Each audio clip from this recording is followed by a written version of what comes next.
আলহামদুলিল্লাহ।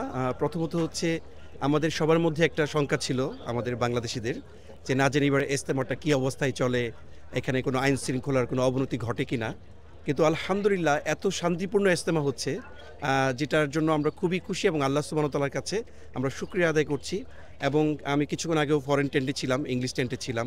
সেখানে আমেরিকার কিছু সাথী ভাইদের সাথে কথা বললাম, ইউরোপের বেশ কয়েকটা দেশের সাথীদের সাথে কথা বললাম। আমার ভীষণ ভালো লেগেছে এবং তারাও খুবই উৎসাহী হয়ে এই মেহনতের সাথে অংশগ্রহণ করছে আলহামদুলিল্লাহ। আপনি হয়তো জানেন যে তাবলিগ জামাতের মেহনতের সাথে যারা সম্পৃক্ত আছেন তারা মাশওয়ারা অনুযায়ী চলেন। তো যেহেতু এই তাবলিগ জামাতের এই আমরা যেটাকে আসলে জুবায়েরপন্থী বলি, আসলে জুবায়েরপন্থী নামে কিন্তু আসলে কোনো পন্থী নাই। এটা হচ্ছে শুরাই নেজামি যেটা আরকি। তো শুরাই নেজামের সাথী যারা আছেন তারা আগে থেকেই এই অপেক্ষায় ছিলেন যে বাংলাদেশে ওনারা কখন আসবেন এবং কখন এসে এই মেহনতে সম্পৃক্ত হবেন। তো সেই কারণে তাদের মধ্যে আমি কোনো উৎকণ্ঠা বা কোনো শঙ্কার কোনো ছাপই আমি পাইনি।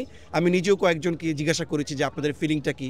তারা বলতেছিল যে we feel so better than previous and we don't have any chance to be scared, এরকম বলছেন আর কি তারা। আসলে তো আমরা একটা সাইডে আছি এখন, আমরা বিদেশি মেহমানদের খেদমতে আমরা আছি। তবুও আমার মনে হচ্ছে মানে কেমন হতে পারে এখানে আনাচে কানাচে টইটুম্বুর, মানে মোট কথা হচ্ছে এটা জাস্ট আমরা আসার সময় দেখে আসছি রাস্তা একদম মানে আমার যেটা অবজারভেশন মানে কোনো জায়গায় খালি নেই, মানে কোনো জায়গায় খালি নেই। আর আপনি হয়তো জানেন যে এই জুমার নামাজ পড়ার জন্য দূর দূরান্ত থেকে আসে কিন্তু যে এখানে সমস্ত বিদেশি মেহমানদের সাথে এক কাতারে জুমার নামাজ পড়ার যে একটা আকাঙ্ক্ষা, যে জজবা, এটা তাদের সবার মধ্যে কাজ করে। এটা বরাবরের মতো এবারও টয়টুম্বুর, মানে কোনো জায়গা খালি নেই এমনটাই আমার ধারণা আর কি।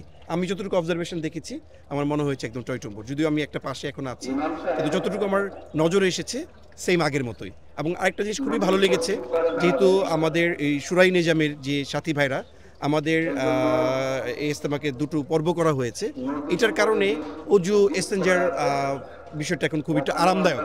কারণ আসলে খুব মানুষ দিয়ে ভিড় করাটা তো আসলে আমাদের উদ্দেশ্য না, সুন্দরভাবে আমরা সুশৃঙ্খলভাবে যেন আমরা মেহনতটা করতে পারি, এটাই আমাদের উদ্দেশ্য।